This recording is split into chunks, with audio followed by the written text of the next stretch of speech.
Hi, this is Marsha. And this is Kelly. We are the 2U's of 2U's Fiber Adventures. Thanks for stopping by. You'll hear about knitting, spinning, dyeing, crocheting, and just about anything else we can think of as a way to play with string. We blog and post show notes at 2usfiberadventures.com. And we invite you to join our 2U's Fiber Adventures group on Ravelry. I'm 100 Projects. And I am Better in Motion. We're both on Instagram and Ravelry, and we look forward to meeting you there. Enjoy the episode.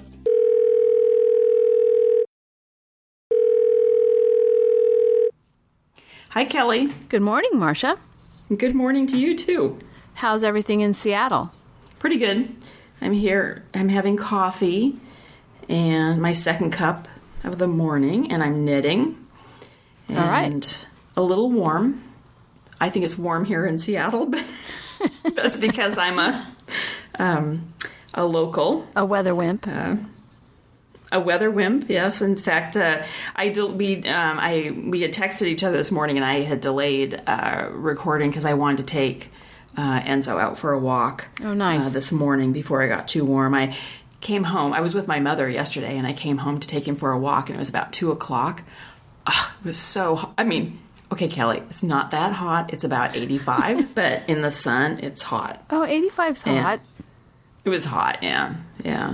And I should mention, too, I don't know if I mentioned this in the last episode, but there's forest fires in British Columbia, up in Canada. And it's been going on, I don't know, is it 2 weeks or so that it's the very, very smoky, very, hazy. And the sun has, like, every morning I get up and I look at the sun. It has sort of a sepia tone to it because of all of the debris in the air. Wow. We've had gorgeous, gorgeous sunsets, and where the sun looks like a red ball in the sky. Gorgeous. But, of course, silver while lining. That's really pretty, it also means there's just all this pollution is not the right word, but smoke in the air, and a lot of people with asthma are having problems, all along, well, from British Columbia down. I'm not sure how far down south the smoke is going, but yeah, I was talking to somebody just the other day around here, and they were saying that they felt like they could see the smoke in the air from the British Columbia fires down in California. Very yellow, very yellow. And the sunlight is this strange yellow cast to it. So, well, I think it was last summer that the week and a half to 2 weeks before we went back to school, there were fires in Big Sur, and the sky was smoky and smelled like smoke and was very overcast and hazy. Yeah, I'm telling everybody too that the reason my car looks the way it looks is because of the debris from the sky from the smoke, when the truth is I just haven't washed it for about 6 months. It doesn't explain the bird droppings on it, but anyway. Oh no, those aren't bird droppings, those just ash. Yeah, really. Ash, yeah. Well, this morning I'm sitting out in the garage. I usually record, as you know, in the dressing area of the spare room with a couple of pillows behind the microphone. But today what I have is I'm in the back corner of the garage with the main garage doors closed, and I have bags of wool behind my microphone to absorb the echoes. Oh, what fun. So, and the reason I'm here is because we have the plumbers here today taking out the drainage pipe for our toilet, spare room toilet. And so they were going to be making all kinds of noise with saws, and I tried to figure out where to go that I wouldn't hear that noise, and this was the best I could come up with. So we'll see how that works. Well, this is exciting that the plumbing is starting. Yeah, it is. It's really good. I'm glad to see it finally get going, and we're going to be putting in a toilet at the end of getting the pipes in, but it turns out the toilet was delivered to Home Depot, and it was delivered broken. So the new toilet will be coming next week sometime, and Robert will be the one installing it. Oh. This is the second time that we've had a porcelain item delivered where it's arrived broken. So you would think that they would pack things a little bit better.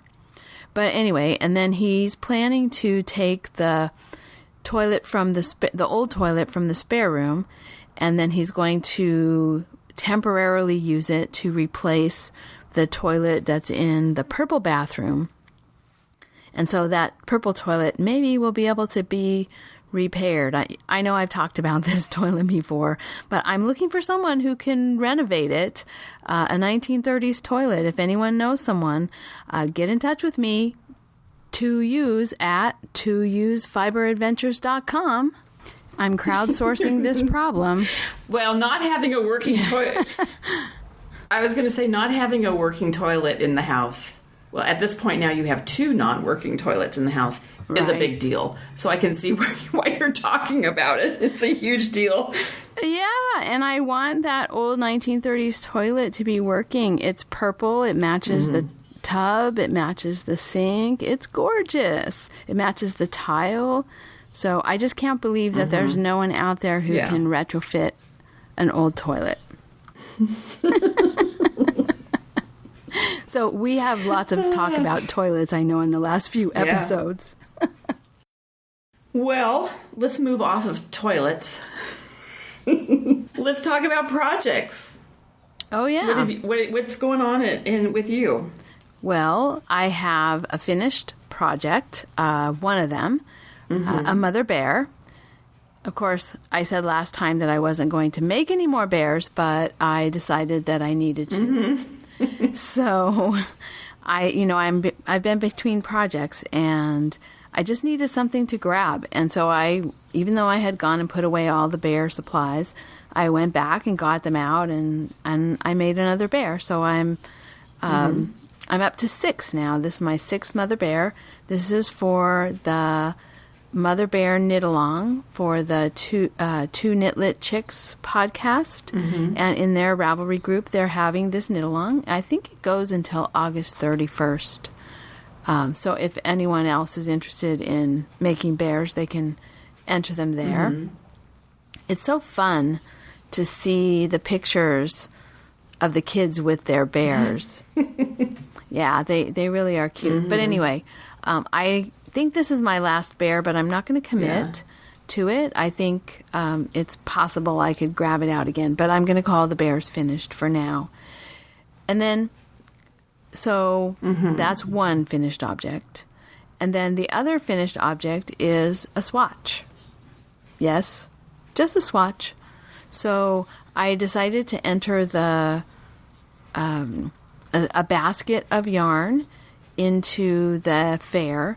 Last time when we recorded, I said that I was entering a skein of yarn and I had to bring it in the next day. Well, actually, all I had to do was enter online and I didn't have to bring things in until today. So that meant I had time to put together a basket of yarn. And one of the categories in our fair is a basket of yarn, and it could be, there are several different basket of yarn categories. There's a basket of yarn that's 5 different preparations of the same fiber, or 5 different styles of yarn of the same fiber, or a whole basket of yarn that's all the yarn that you need for a project. So that's the one that I decided to do, and I made it on the Salish spinner. It's the yarn, that bulky CVM yarn that I've been putting together for the Cowichan sweater that I'm going to make. And so I'm getting that ready to go into the fair, and one of the things I had to do was a swatch. So I did the swatch, so that's one of my finished objects. Okay. Now this sweater, I already have, I think, over 2 pounds of yarn that I've spun, and actually, don't tell anyone, but the basket of yarn I'm taking into the fair isn't quite enough to make the sweater, even with over 2 pounds. I still have to spin a little bit more yarn for the gray color. But this sweater is going to be super heavy and super warm. I'm going to have to, in order to wear it, I'm going to have to go to Alaska. Yes. Well, I say first you have to go to the gym to build up strength to wear this sweater. Then you have to go to Alaska. Yes. Yeah. So the sweater that I'm going to be making out of this yarn is going to be the Orca Run sweater by Beth Brown Reinsell. And that was a gift that I got from Tracy. I think for my birthday, she gave me that pattern. So after swatching, I'm eager to start it, but I won't be able to start it until after the fair, which will be after Labor Day. So, but I'm ready to do that as soon as the fair's over. Well, I have a Cowichan sweater that I bought up in Canada. Did I buy it in Vancouver or Victoria? I don't remember now where on Vancouver Island. I don't remember where I bought it. But anyway, it's very heavy. I should weigh it, Kelly, and let you know how much it weighs. Yeah, I want to know. Because it's heavy, yeah. So one of the reasons that I'm really excited about this project, this basket of yarn that I'm sending to the fair, is that I am making it out of 2 different fleeces that I got from the Monterey County wool auction. And one of them, of course, is the CVM, and then the gray is made out of a fleece whose name was Charlotte. And I think I maybe talked about this fleece a couple of times.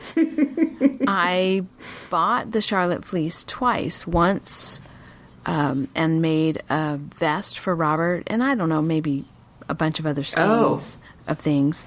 And then another year, the next year, I actually bought Charlotte's fleece again. And so the gray is going to be made from Charlotte's fleece, which is from probably, I want to say 2003. Wow. Say that again. 2003? Yes. 2003. And then the CVM fleece, I think, was more like maybe 2005 or possibly 06. So these fleeces have been hanging around in my garage for quite a while, and it's really nice to have a project to finish them up. So it's good to be bringing fleece back to the Monterey County Fair that was purchased there at the fleece auction. And then I did have a cast on. I remember we talked at the last episode about maybe my doing a custom fit sweater with that linen thread. But I actually went back through my favorites, the ones that I had selected that I thought might work with the gauge, and went back through them, and I decided to make a tea called the Summer Fjord, and it's by Trin Anelli.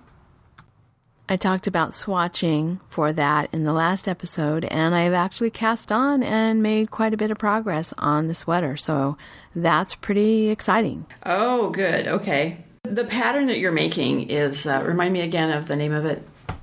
It's called Summer Fjord. And is that one, I don't remember, does it have patterning or is it just all stockinette? Yeah, it has some patterning. Okay. Now, I know it's supposed to be stripes, right? The patterning, aren't there different colored stripes for the patterning? Yeah, it has stripes, but I'm not doing the stripes, of course. But it also has some garter stitch and maybe some purl stitches and some slip stitches and different kinds of patterning down the front. I haven't looked closely at the pattern, at what kind of patterning it has, but it will have some patterning interest. I will talk about my projects in a minute, but since we were talking about the linen, I'm just going to talk about my swatching for my linen, because I have the Fibra Natura flax. I looked at my notes in our last episode. I had done a swatch, but I had not washed it yet, and so I did wash it, and I was brutal, and I threw it in the dryer, even though I was, because you told me to. And it's beautiful fabric now that it's done. It's very soft, and all the stitches now look like normal knitting stitches because they were very weird looking before. Yeah. But it biases. Oh, and I think this is something that linen does, right? It biases. Yeah, it does. In fact, someone was telling me that the reason that linen biases is that the way that the fiber grows when a flax plant grows makes it bias, makes it So I was looking for a pattern that wasn't just stockinette. because you were saying that if you break up the stockinette with garter or some other patterning, that it tends to reverse the biasing. Right. Or counteract the biasing. And so I was thinking of maybe making the Edie for the third time. Again. Because mine has 5 bands of linen stitch. But then I thought, well, isn't linen stitch basically is like stockinette in a way? Really, it's just that you're slipping stitches. And then I thought, well, maybe I could make the Edie, but doing a different patterning, like putting in like maybe every 5 or 6 rows, putting in a garter band. Oh, yeah. But maybe I should look, because I have the one that you're talking about. I'm sorry, what's it again? Summer Fjord? Summer Fjord, yeah. Summer Fjord. I have that in my favorites, too. Oh. So maybe that would be one I should think about doing, because I couldn't tell, from the pictures, I wasn't 100% sure if that was patterning or if it was just the different colored yarns was making it look that way. Yeah, no. But it is patterning. It is. It's patterning, yeah. Okay. So maybe I'll look at that. Because I love that Edie, but I've made it twice. I don't know that I want to make it again. So maybe I'll look at, does it say what the gauge is on that? Yeah, it's 28 stitches in 4 inches, so it's pretty small gauge. So I want to talk a little bit about the construction of this sweater, if you don't mind. I don't want to interrupt what you were talking about before. No, I interrupted you for talking about your project. So anyway, yes, go ahead. So when I cast on this sweater, I cast on and then it has you do short rows. And I was thinking, wait, what is this going to be? Because I had this piece that was, straight at the needles from what you could see. And then the top part of it had these like bumps. So like if you laid it on the table, the cast on edge is at the top and the needle is at the bottom, and there were these bumps at the top where the cast on was, and I could not for the life of me figure out what those bumps were supposed to be. And so anyway, I kept going and I kept following the directions, kind of blind faith, trying to decide, what is going on here with this sweater. And then you get down to a certain point and you stop and you put it onto, you put it on waste yarn, or you leave it on needles and you start with other needles, and then you pick up stitches. So I pick up stitches, and it come to find out where I was picking up stitches was actually the shoulder. So you pick up from the cast on. So the cast on is actually like going all the way across the shoulder and your neck, and then your other shoulder. But I still was having trouble figuring out what those bumps were for.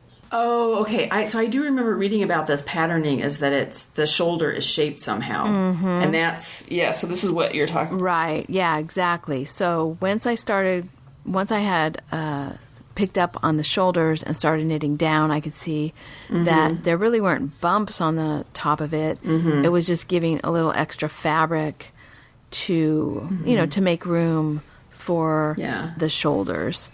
So now I think I understand what's happening. Yeah, and it makes the fit a little bit better in the shoulders. And then also probably more flattering, too. So instead of making it big enough to go over and then having all that excess fabric under your arm or something. Yeah, so now that I have gotten this far, I can kind of see, but man, when I started, I was like, what in the world is happening here? Which part of the sweater is this that I'm knitting? So it's just a construction that I'm really not, that I wasn't familiar with, and but it's going along really well now. I've done raglan sweaters, top-down raglan sweater. I did the Edie is a top-down raglan. I've done that one twice, and I made the featherweight cardigan, and that's a top-down raglan. And then I did a bottom-up raglan when I made the 1948 pattern, or 1958 pattern. Anyway, that old pattern that I made was a bottom-up raglan. And I've done sewn-in sleeves. And with the Funky Grandpa, I picked up around the edge and made that type of sleeve. But it might be a normal sleeve construction, but it's not one that I've ever knit before. So it was kind of challenging to try to figure out what part of the sweater. So it's the shoulder. Yeah. The top of the shoulder. Yeah, the bumps were kind of the top of the shoulder. So, and now I did the, from the top of the sleeve down the back, stopped there, picked up and knit down the front of the shoulders. Okay. And then I joined. So now the front is all one piece and the back is all one piece, but I still haven't joined the underarms. So I'm hoping to be able to get that joined so I can just do some endless stockinette round and round and round. We have an in-service day on Friday, which I guess will be past when this episode goes out, but I'm hoping to be able to get quite a bit of knitting done during that in-service day. So I just want to get it to the point where I join in the round under the underarms. Okay. But I have a little ways to go. So I hope my description of the construction makes sense. Yep, it does. It makes sense. You did a good job describing that. Oh, thanks. Also, I had looked at the pattern too, but yeah.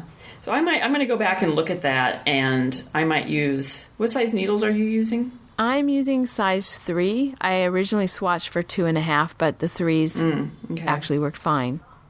In fact, I'm using those square size 3s that you got from the Knockers D-Stash room. Oh, right. They liberated? Right, my spirit needles. Yeah. They're working really well because they're actually quite pointy. I have another size 3 needles, but they weren't pointy enough for this thread. Yeah. So what else are you working on? Nothing. Oh, is that it? All right. Yeah, that's it. That's okay. all I've got. Well, I guess I could say there is an octopus sitting on the table here in the garage.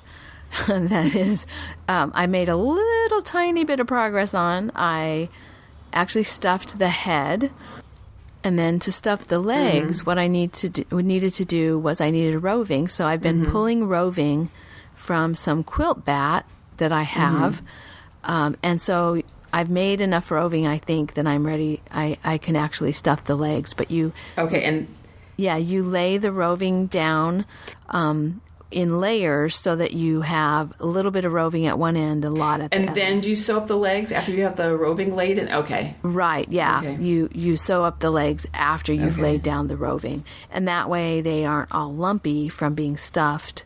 They actually have kind of a nice tapered effect. So. Oh, yeah.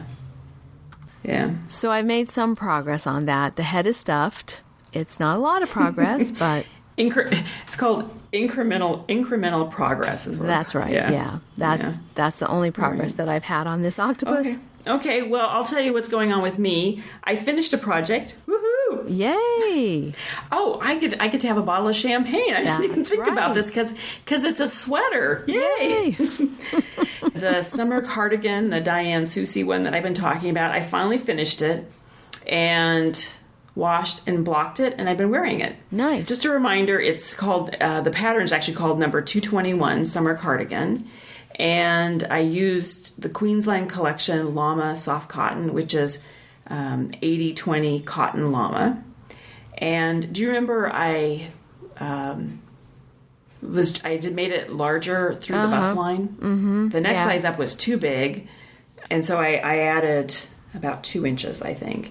And then I was also trying to decide if I was going to add waist shaping, and I decided not to. Okay. And it's fine. Good. I think it looks really nice. I made it just a little bit longer. It was supposed to be 19 inches, and I think I made it about 23 because I didn't want it long, covering my rear end or that long. But I also, at 19 inches, it would have hit me right about the waist, and I wanted it a little bit longer so that when I wore it with a tank top or a t-shirt, it would cover it.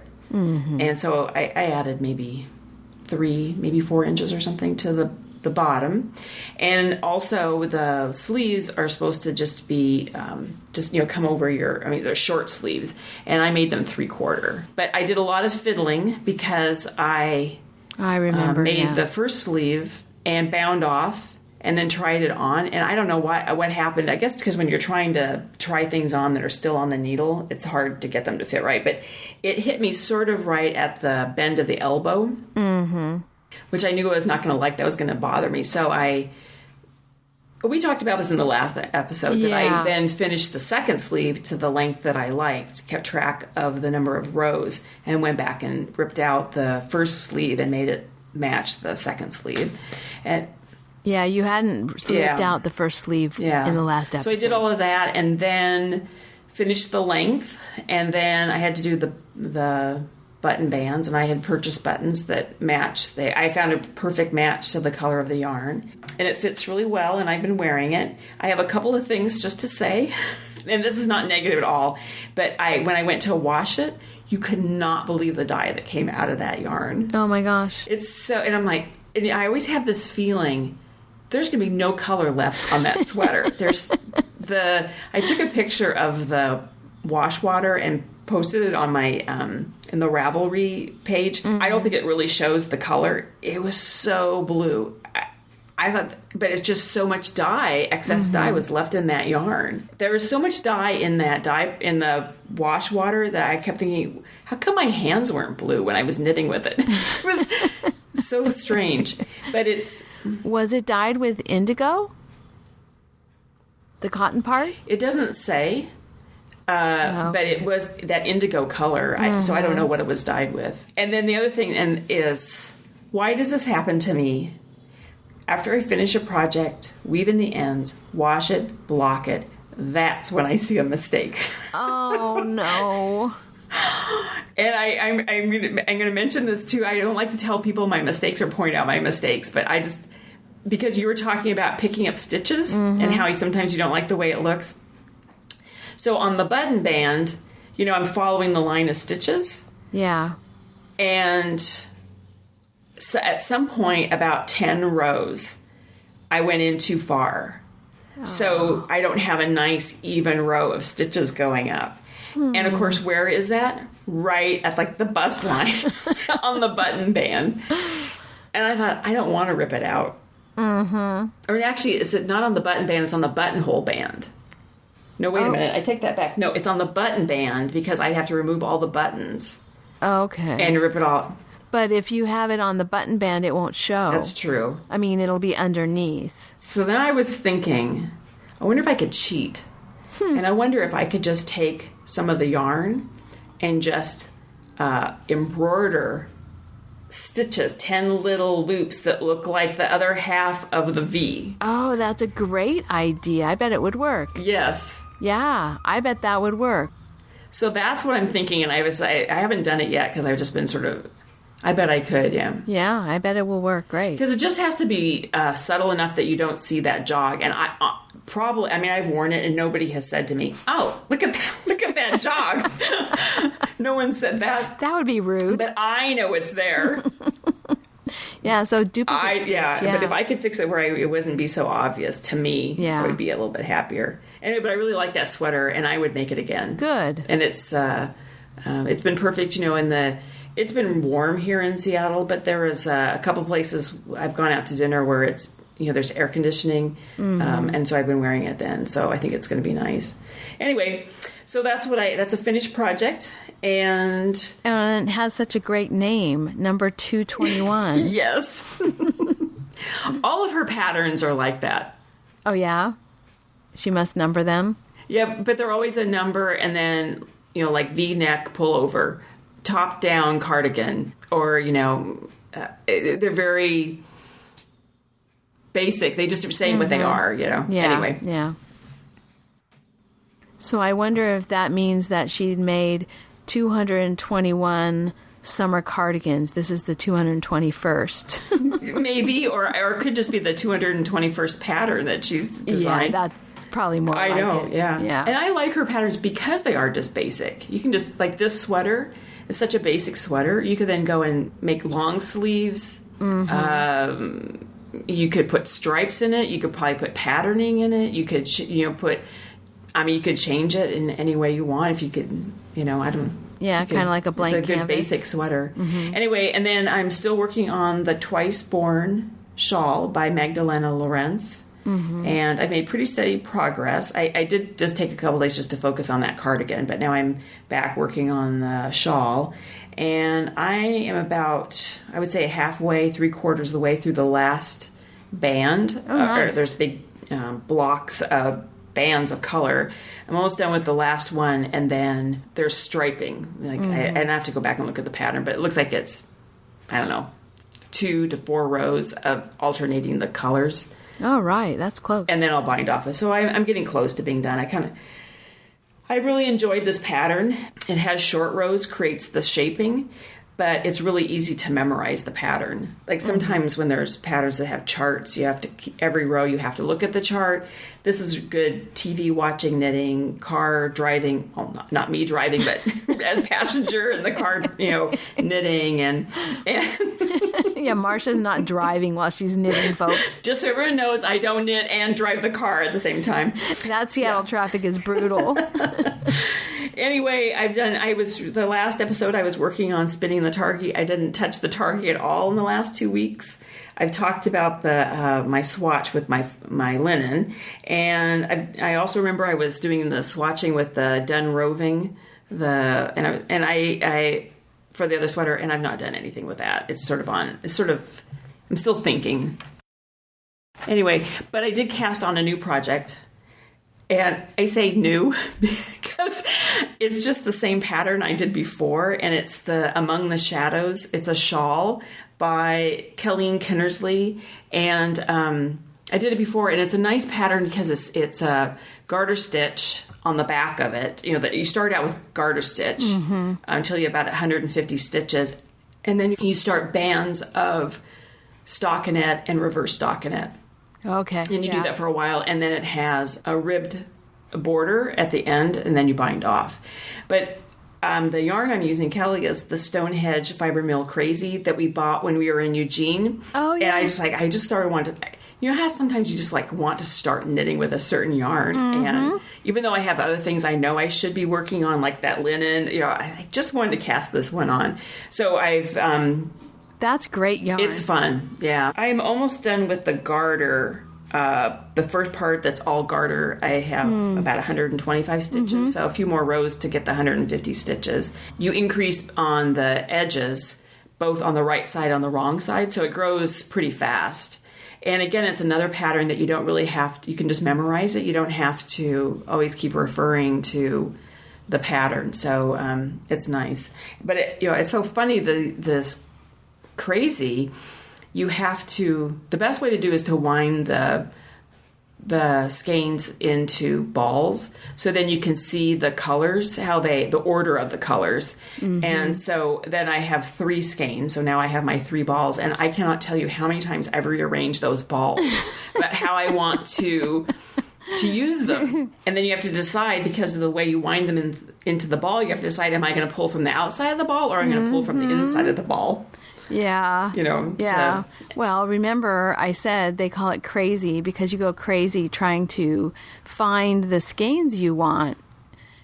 Yes. And then the other reason that you go crazy trying to figure out which order to put them in, whether to pull from the center. Well, and then it makes you a little crazy, too, because you want to keep getting to the next color. Right. That's like, I want to see what this next one is going to look like. And, yeah. Yeah, yes. So funny. Anyway, so that's all I have for projects. So, Kelly, there's something else that we want to talk about. And as everybody knows, we love wool and fleece and yarn and fiber and... everything sheepy and fibery and woolly. And as everybody knows, we have a lot of fleeces. Yes. We want to support local shepherds, right, and producers.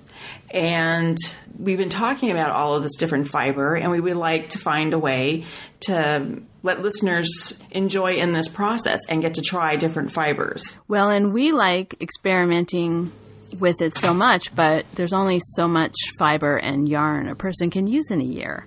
Exactly. Yes, I've seen your garage, Kelly. I'm looking at it right now. Yes. So this is a sort of a roundabout way of getting to what we are doing is we are launching a shop. so people can take a look at it and see some of the different wools we've had processed.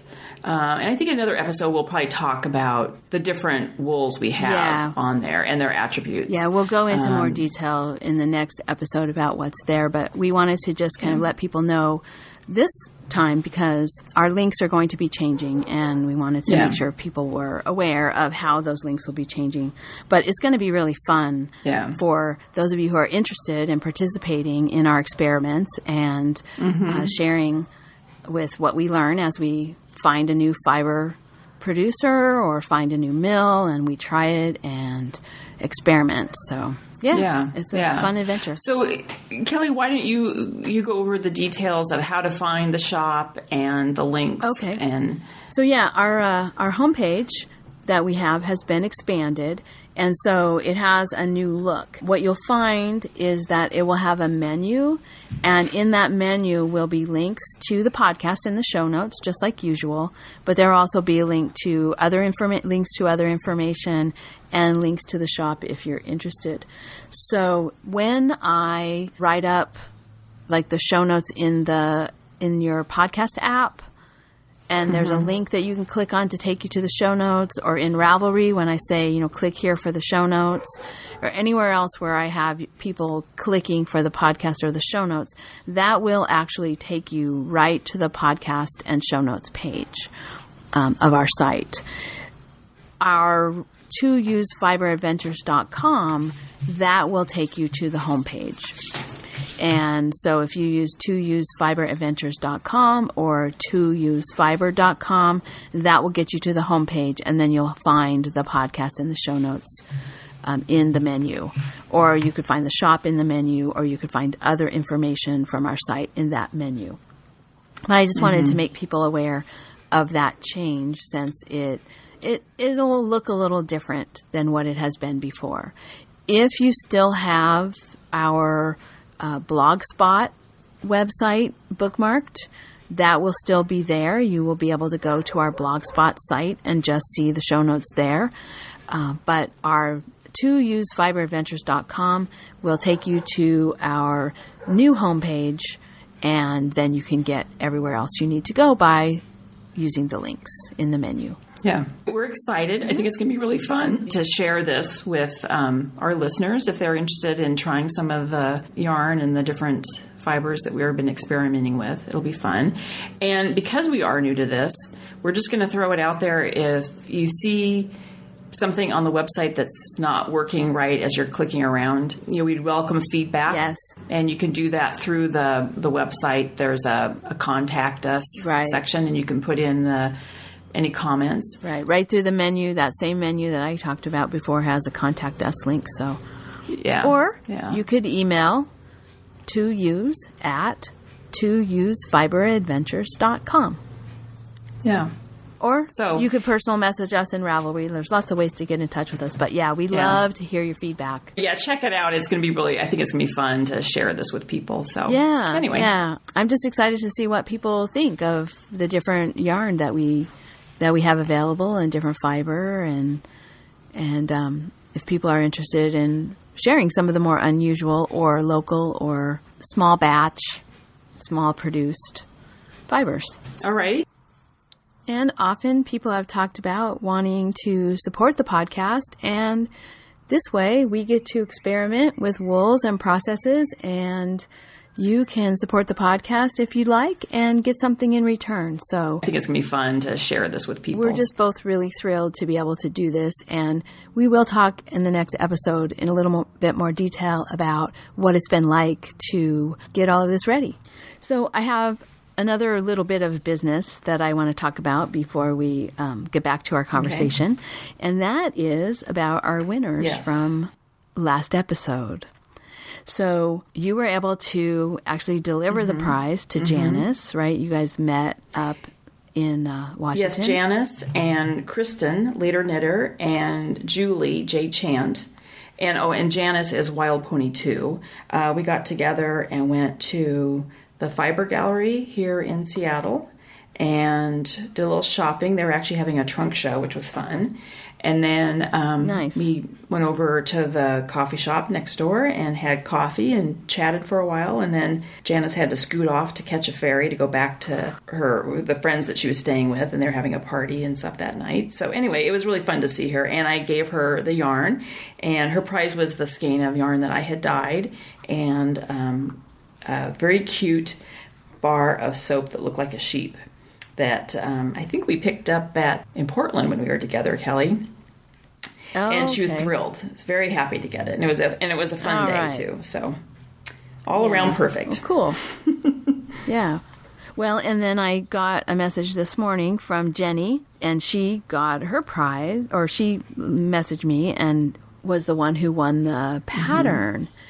And I just have to tell you about this pattern. First of all, she sent me the nicest message. So excited about winning. So that was fun. It's fun to win a prize, Yes. right? So it's fun to be able to give prizes and have people get excited and have that fun. But the pattern, I just want to talk briefly about the pattern that she selected as her prize. It's called Shoji, and it's by Nora Gone. And it's a kind of a cocoon cardigan, and you can wear it like right side up and upside down. It's this interesting shape. In a folded shape, it's almost like a diamond with the top and the bottom points chopped off, but that's after you've knit this big long rectangle and then sewn it together. I'm looking. So anyway, you can wear it looking at it right side now. up or upside down. Yeah, Oh, isn't this it is interesting. cool looking? Yeah. So anyway, I like this pattern. I might have to get it for myself. But anyway, I hope Jenny enjoys it. Jenny is from Australia. Well, and can we say a little bit about what she said? About where she lives? She lives on a cattle station, right? Yeah, I think that sounds And interesting. we decided that we think we need to go to Australia to see. I just, Hey, Jenny. yeah, we're coming down. No, just what she was talking about. She just briefly talked about her life there, and it sounds like it's quite isolated, and we think it sounds like heaven and just so fascinating. And we'd love to go see a cattle station in a remote part of Australia. Yeah, it sounds fun. Sounds very cool. So yeah, and then the last prize recipient, Veggie Girl Tracy, has not yet contacted me. So Tracy, if you are listening, give me a message on Ravelry or an email at, this is our email address episode. Our email me at toUsefiberadventures.com. How many times have I said that in this episode?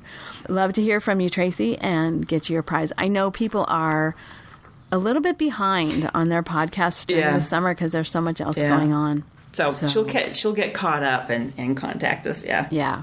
Okay, and then we wanted to talk a little bit too about the end of summer, which for us is, well, for you, Kelly, is sort of the beginning of the new year. Yes. So yeah, while other people are having, well, I had a full summer too. After a full summer, though, I always feel like I have New Year's. Like I have New Year's in September or August. Well, for me, it's August. Back to school, because I am going back to school. I am going back to school this Friday. So when this episode goes out, I will already have been back for at least for one day. And then I'll be starting into the first week of having students next week. So this is the earliest we've had it in a while, I think. Yeah. Usually it's closer to the middle of August or the last part of August. It's back to school time for me, which means like getting myself organized and getting structure. And so I thought it might be kind of fun to talk a little bit about what normally people talk about in January, getting organized and putting structure in your life, and how do you get everything done, and how do you organize yourself and all of that. So, well, and so you must have a plan. You have a plan in place. Please share your plan. Maybe I'll get inspiration. Well, it's funny because I like to make lists. I'm a big list maker, but I try not to make too many lists during the summer because I try to be, more relaxed. But so my list system is a steno pad, for those of you who are too young to know what a stenopad is, it's what people used to use for taking dictation. And I don't know, does anybody even teach shorthand anymore? I don't know, but I think it's kind of amazing you can find a stenopad. I mean, I know. How long are they going to keep making those? If nobody's I don't know, but I find them really useful. I have two friends at work who both know shorthand, and one of my friends, she suggested this to-do list system to me a long time ago, where you use a stenopad, which is a spiral-bound notebook, has spiral at the top of it, not on the sides, and then the page of the stenopad is divided right down the center. And I'm guessing that when they did shorthand, they went like left to right, across and down on one side, and then left to right, across and down on the other side in columns. But I don't know shorthand, so I'm not actually sure. But I think that's why the line down the middle, so you had a shorter column. So I use it. I use the left-hand side for one day and the right-hand side for another day. So I always have 2 days of to-do list on each page. And I often start my day at school by putting something on the to-do list that I've already done. So I have something right away to cross off, because it's very satisfying to me to be able to cross something off that to-do list. And so I put things on the to-do list that I know I'm going to do, or maybe I have already done, and they'll just be an easy win. And then I also have things on there that are not an easy win. And one of the things that's nice about this system, since you have 2 days, is that if something doesn't get done, I just like circle it and make an arrow. And then I actually write it in the next day. Most of the time, I actually write it down in the next day as something that I need to do. But I keep track of what didn't get done, and then those roll over to the following days. So I don't know, it's not an elaborate system, but I like it. And then, of course, my friend is a very frugal person, and so what she does at the end, when she gets to the end of her stenopad, she turns it over, and then she starts the next set of to-do lists on the back side of all the pages. I do not do that. I love the new fresh pad that I get when I'm done with the old one. And then I use the backs of those pages for, like, if I need to take a note about somebody I need to call back or anything else that I need to take a note about, I'll put it on the back of that page if I need room to put something like that. And so then I have notes on the backs of my pages. And I've saved my little books. I have quite a few of them on my shelf. Not that I ever go back and look at them after I've passed. I mean, I can get about a year, maybe 3/4 of a year in one stenopad. So, but that's one of my types of lists that I use. Well, I'm going to say I make lists as well. I don't use the stenopad. I just have I don't know what you call it, just a pad of paper, that's bound at the top. And I've discovered I like graph paper instead of lined paper, because then I can fill in lines, I can make boxes, check off the box, I can make it all very organized and systematic. So I like the, but I think your idea though is having that small stenopad. It's a little bit smaller, having the 2 days, seeing 2 days at a time. I sometimes find with my list, so it's an 8.5 by 11 piece of paper, right? You get this huge long list. It can be a bit daunting. Oh, that's too much for one. No, I know. And a lot of my things are too much, yeah. Okay, Marsha. I'm setting myself up for failure. You have too busy of a life. But I do it. You need to have a smaller notepad, and then you can just tell people, "I'm sorry, my notepad it won't is fit full. on there. I can't do it." I can't do that today. It doesn't fit. But I do the same thing too, Kelly. Is I make or sometimes I'll just I divide it in half. Like I don't fill the whole thing for the day, but like sometimes I get distracted and I do something, because this is often what happens to me. Is I get distracted, I go do something, but that wasn't on my list. I go put it on my list and then cross it off. You have to be able to cross something off. Yes, you have to do that. That I think is essential. I think that's really an essential part of having a to-do list, is that you can't feel like it's cheating to put something on it that you've already done and cross it off. Because the whole point of it is to feel that accomplishment of crossing things off. Yeah, they have to be the attainable list. things on the, it can't be, world peace. Oh, right. It has to be take out the garbage, walk the dog. Exactly. Exactly. Sometimes like during final exam period, when I'm grading finals, I will actually put grade final exam, and then under that I'll put page 1, page 2, page 3, so that I don't have to wait till I've graded the whole thing. But when I've graded everybody's page 1, I can mark something off. So I purposely make things smaller, so I get that feeling of crossing something off. To me, it helps. I'll tell you another thing I do is if I'm going out for the day to run errands, I just have a whole stack of 3x5 cards that I write down. Okay, like I have to go to the grocery store, I have to go to the bank, I have to get gas, whatever. And then on the back, I put my grocery list. So, that's and then I just have that 3x5. And so it's just everything that I'm going to be doing while I'm in the car. Mm-hmm. Yeah. So I do that. Yeah. That's a small thing. That's small. It's attainable. Right. Yeah. I think, you can do that same kind of thing. I tried for a while doing a little list like that, like a more portable list on my phone. Oh, yeah.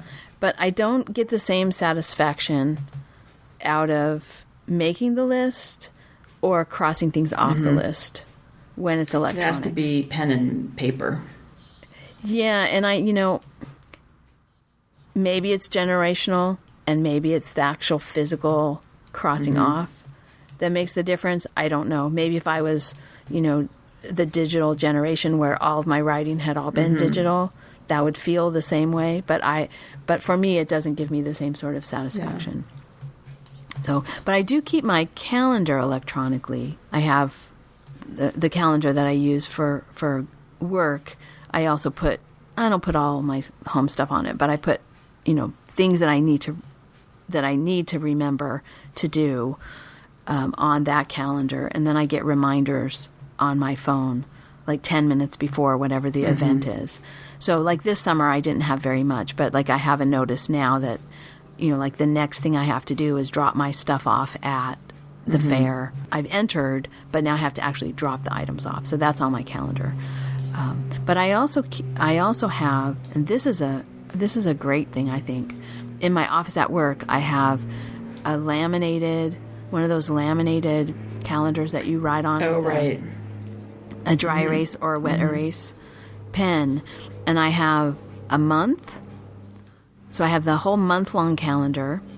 And then above it on the wall, I have 4 months. With that, I can get the whole semester. So I can see, just like I need to see more than one day's to-do list, I need to see more than one day's calendar or 1 week's calendar. And so I can kind of lay out my whole semester of calendar. And I've been doing that since I started teaching. That calendar is very old, but it works really well.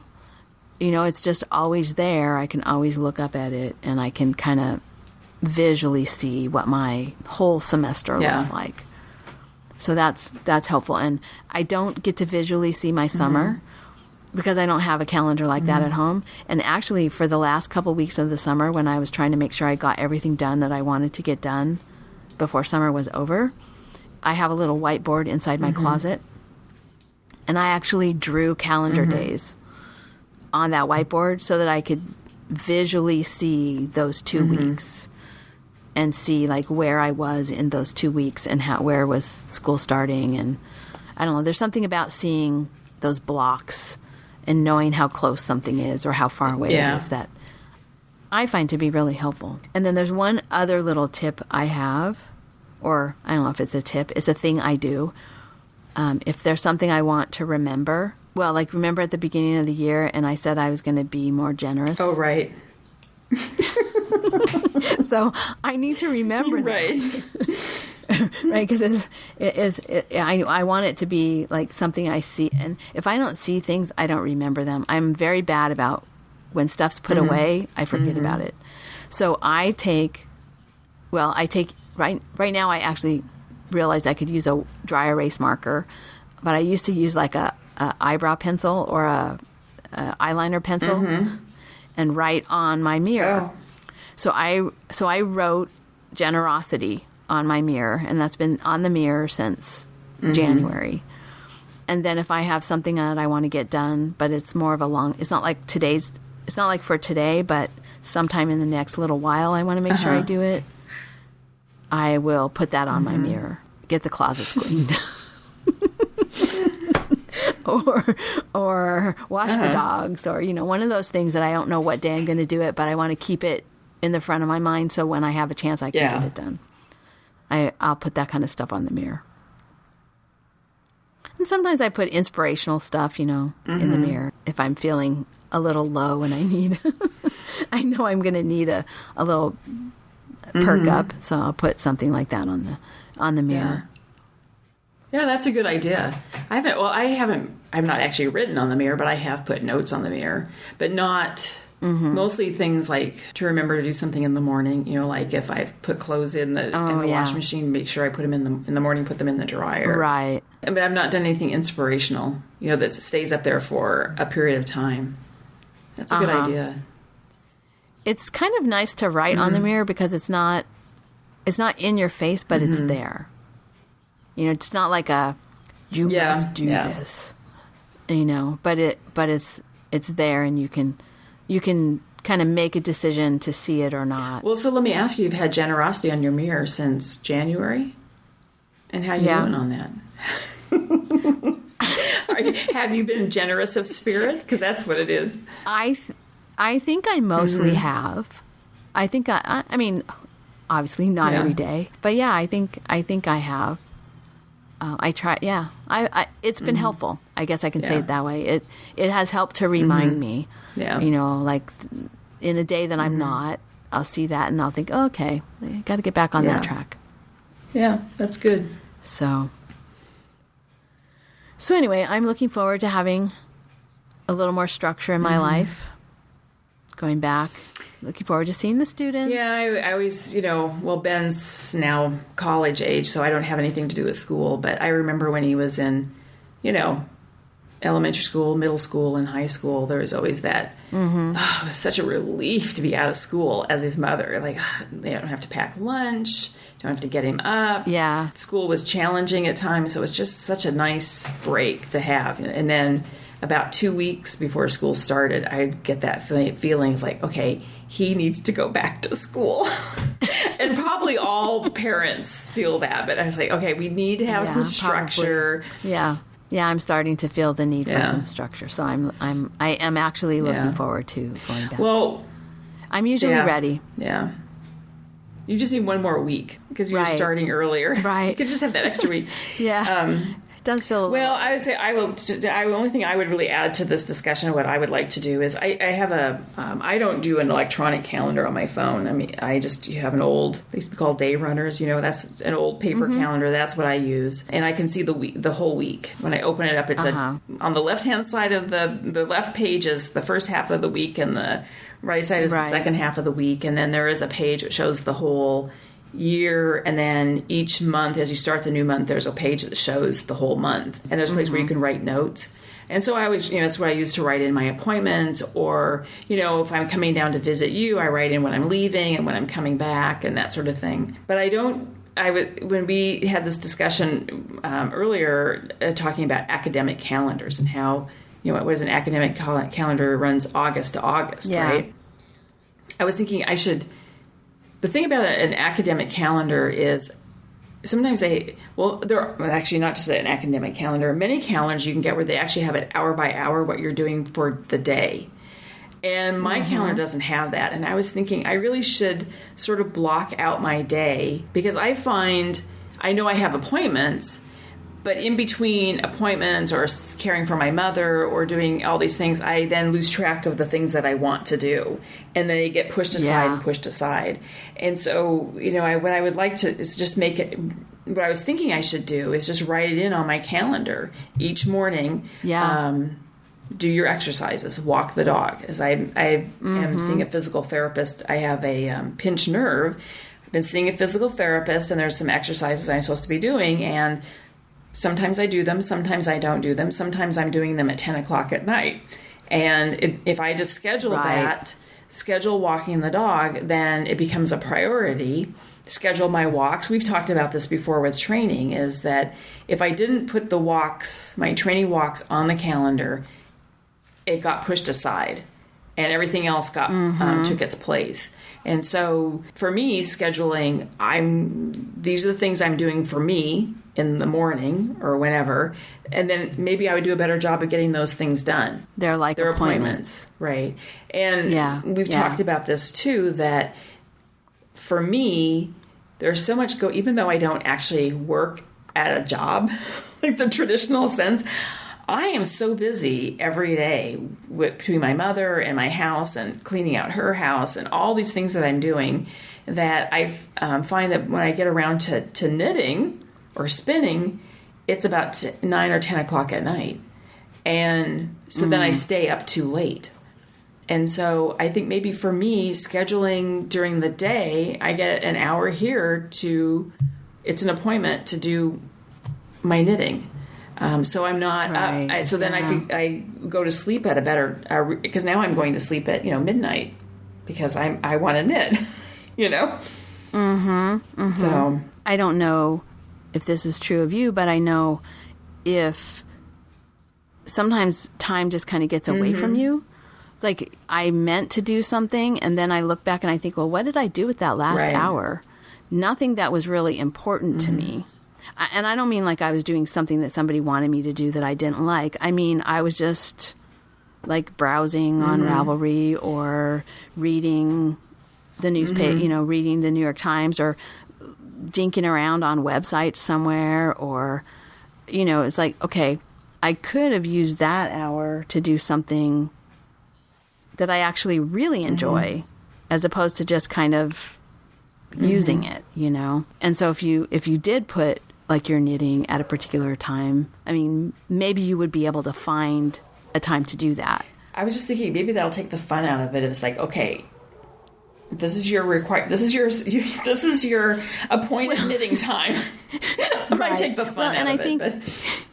And I think maybe you don't need to say it that way, but like in the middle of your busy day, right? Everybody gets a lunch hour.